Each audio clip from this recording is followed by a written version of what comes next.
Morning সবাইকে। তোমরা সবাই কেমন আছো? আশা করছি তোমরা সবাই ভীষণ ভালো আছো। আর কার কার বাড়ির ওখানে বৃষ্টি হচ্ছে একটুখানি কমেন্টস করে জানিও। আমাদের এখানে তো সকাল থেকে ভীষণ বৃষ্টি হচ্ছে। এই দেখো আমার কাছে কি সুন্দর ছোট্ট ছোট্ট ফুল এসেছে। তো আজকে তোমাদের সাথে আমি শেয়ার করব যে আমি মাশরুম কীভাবে রান্না করি। চলো তাহলে দেখে নাও। আর যদি ভিডিওটা তোমাদের ভালো লাগে তাহলে একটু লাইক করে দিও। আর যারা নতুন আছে তারা প্লিজ সাবস্ক্রাইব করে দিও। তাহলে শুরু করা যাক। মাশরুম রান্না করার জন্য দেখো আমি মাশরুম কেটে নিয়েছি ছোটো ছোটো কিউব করে, তারপরে পেঁয়াজ কেটে নিয়েছি, টমাটার, আর এখানে হচ্ছে আমি জানি না এটাকে আমি কাঠ বলে ডাকি, এই কাঠ মানে গোটা গরম মশলা যেগুলো থাকে কাঠ আর এলাচ তেতো করে নিয়েছি, আর আলু কেটে নিয়েছি, আর এখানে আদা রসুন পেস্ট করে নিয়েছি। চলো শুরু করি তাহলে কীভাবে আমি রান্নাটা করছি, দেখতে থাকো। কড়াইতে সর্ষের তেল গরম করতে বসে দিয়েছিলাম, তেলটাও গরম হয়ে গেছে। এবার আমি আলুগুলো দিয়ে দেবো। আলুগুলো দিয়ে আলুগুলো প্রথমে ভেজে নিচ্ছি।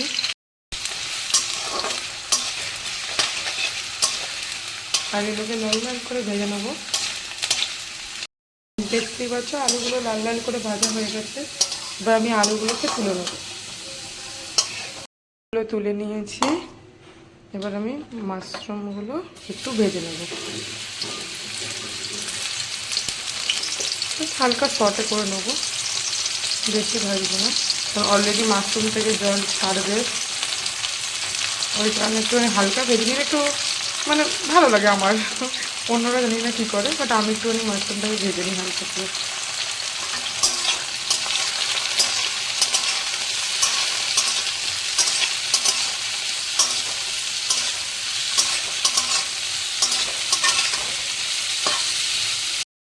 মশলাগুলোকে আমি ভেজে তুলে নিয়েছি। এরপরে কড়াইতে গোটা গরম মশলাগুলো দিয়ে দিই। গোটা গরম মশলা না, ওই কাঠ আর জলে এলাচ দিয়ে একটুখানি নাড়িয়ে এবার পেঁয়াজটা দিয়ে দিলাম।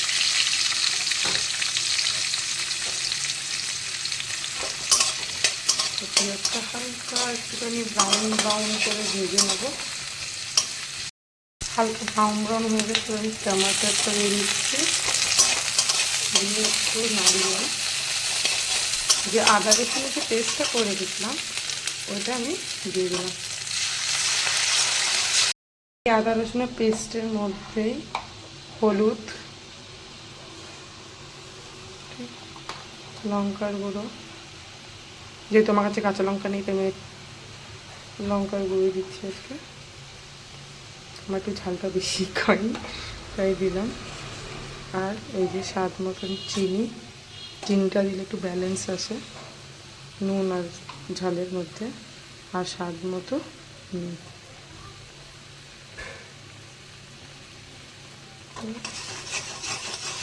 মিক্সড করে দিলাম। এবার এটাকে আমি কষাবো। মশলা আমার কষে গেছে, দেখতেই পাচ্ছ। এবার আমি আলু আর মাশরুম যেটা আমি রেখেছিলাম তোমার ভেজে ওগুলো দিয়ে একটু কষাবো।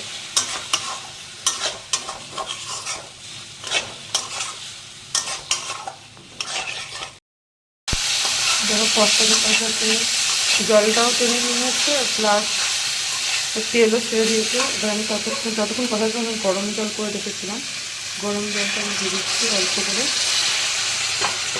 দিয়ে এবার নাড়িয়ে ঢেকে রেখে দেবো। ঢেকে রেখে দিলে একটু আলুটা একটু অলরেডি ভাজতে ভাজতে আলুটা সিদ্ধ হয়েই গেছে, আর ঢেকে রাখলে আরেকটু সিদ্ধ হয়ে যাবে। আমার আলুগুলো সিদ্ধ হয়ে গেছে আর মাশরুমও সিদ্ধ হয়ে গেছে রেডি। চলো নামিয়ে তোমাদের সাথে শেয়ার করছি, ঠিক আছে? মাশরুম নামিয়ে ফেলেছি, দেখো দেখতে পাচ্ছ ইয়াম্মি ইয়াম্মি লাগছে। তো কার কার আমার মতন মাশরুম খেতে খুব ভালো লাগে কমেন্টস বক্সে জানিও, আর রেসিপিটা কেমন লাগলো সেটাও জানিও। আর যারা নতুন আছে প্লিজ সাবস্ক্রাইব করে দিও। টাটা।